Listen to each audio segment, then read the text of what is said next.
Those finalists were forced to resign from their other jobs.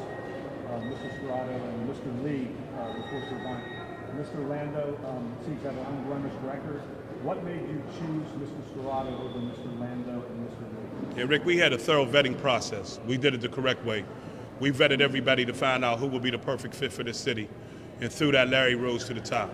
And that's who we went with. There were some questions about Mr. Scarrato's basketball refereeing and the amount of time spent doing that. Will he continue to be? We had a conversation. He's a well-known NCAA Division I college ref. Will he continue to do that as the chief? We had a conversation about this, and at this time, he will not do that. He won't be doing. He will not be doing it. He will not. What's your understanding of why Mr. Scarrato was fired from Fort Lauderdale? Well, instead of me telling you, why not allow him to tell you? So Fort Lauderdale's termination was relative to what they determined to be or suggested to be discriminatory promotion practices. The reality was, when I was hired in Fort Lauderdale, I was hired to build a diverse organization, and that started with the leadership team. I was hired to create a fair environment where all of the officers within the Fort Lauderdale Police Department felt they had the same opportunities no matter what your ethnicity was, no matter what your gender was or your orientation. And that's what I did. And in that, I promoted 15 people, and of those 15, 6 were minorities, whether they were associated with ethnic, gender, or orientation. So, Mayor Gainey has not suggested anything other than create a fair environment. We will always prioritize diversity, but that doesn't mean that we're sacrificing quality candidates to do so. In Fort Lauderdale or here, I will find the best people and give them all these same opportunities. And that's the challenge I think we talk about when you speak to diversity. Mr. Scarrato, an audit in Fort Lauderdale found that the city paid you 55 hours, time that you actually spent refereeing basketball games. Can you respond to those audit findings? The auditor was terminated for his rogue investigation, so the factual information within it was categorically inaccurate, and therefore, to speak to it, to say I'm a salary employee, I don't have a traditional work schedule. He created a report that based it on working from 8 a.m. to 4 p.m. Monday through Friday. And as you know, the chief of police in any major city doesn't work Monday through Friday. If I work Monday through Friday, 8 to 4, I'm not doing my job. I'm not representing this position well. I'm not representing the city well. That same audit found that you were getting a car allowance while you also had a city car. Can you respond to that? Right, that was an opportunity, the way in which the city manager paid my salary and higher than the initial agreement when I started. And once that happened, he changed my salary to reflect that. And I'm sorry, real quickly, one more thing. You have a history of not paying your taxes on time. You have a pending tax lien right now. Should that be a concern for the city or its residents, that you might have some financial difficulties? No, I don't have any tax liens, so you may want to refresh or check your records. Say that again.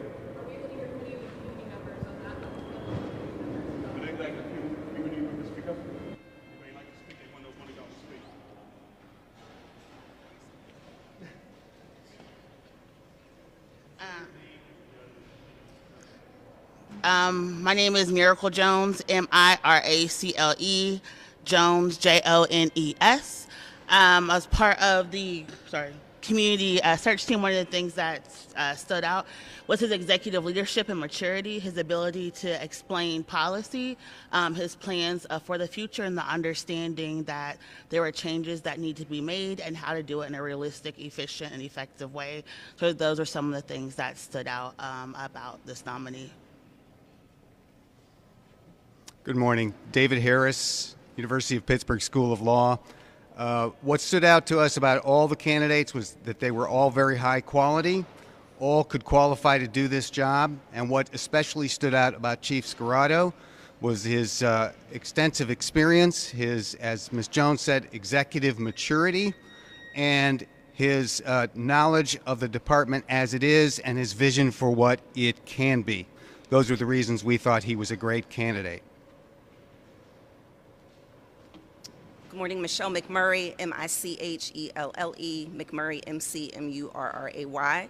I was a member of the search committee. In addition to his executive leadership and presence, understanding of policy, I'd also just like to commend his commitment to building community trust, an understanding of 21st century policing, and a commitment to not only understanding what is, but as he said, bringing creativity and imagination to what could be for the officers as they currently exist in the department, and the relationships with the community and the solutions that we can have for the current challenges to our community. Justin? Julia? Anyone from the trip? Tori?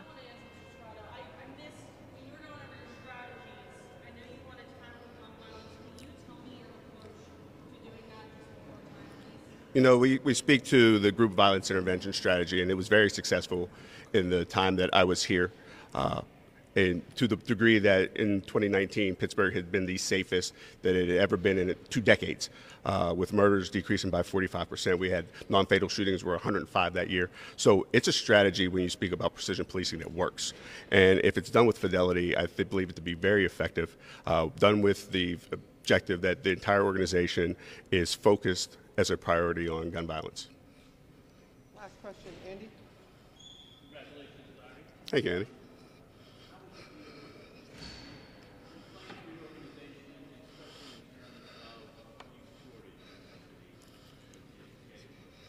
You know, the true reality of it is that we have to be very proactive. If we're going to speak specifically to the shortage, that we have to be very proactive in our hiring processes and think outside the box and putting through classes in excess of the number that we're actually short. You know, if we're losing 45 this year, we can't have a class that has 45 in it. And it's just being intentional about having academy classes to fill those voids, and then more importantly, doing our best to create an environment where officers feel respected and valued, that they want to stay within the Pittsburgh Bureau of Police. And I think we have satisfied some of those needs with the new contract to show and express our appreciation for their efforts.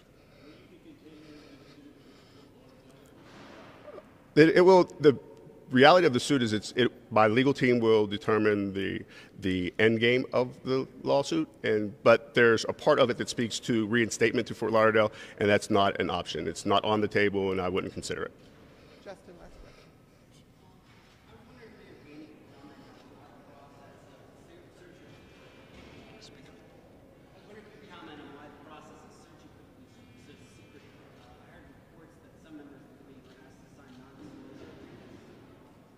Want to talk about that, Lee? Yeah, so as you know, some of the candidates had jobs elsewhere. Some of the candidates that are on the list had jobs elsewhere. Anytime we do a search, just like any search for any position in the city, it's not really a public process as far as the interview and the panels and that sort of thing.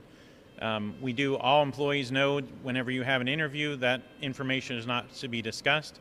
As we brought in outside folks, the legal team recommended that we have those outside folks adhere to the same rules and policies the city does, which would include signing the non-disclosure. All right, last one. What last one? Who'd you want, Karen? Go ahead, she had one. You mentioned a potential reorganization and restructuring. Would that be informed by studying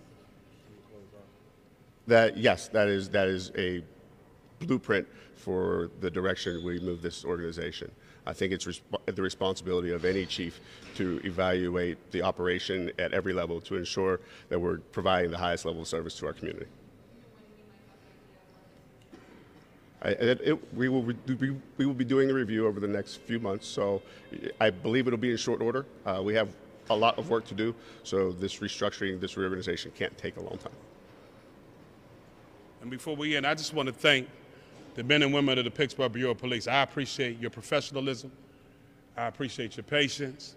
We've been talking a lot, and you know we had to get it right. So I just want to take this moment of time to say thank you.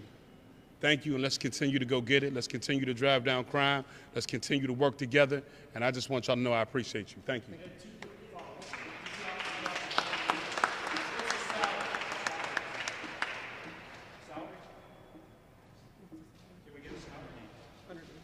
Yeah, that'll be made public, as always. It's $180,000.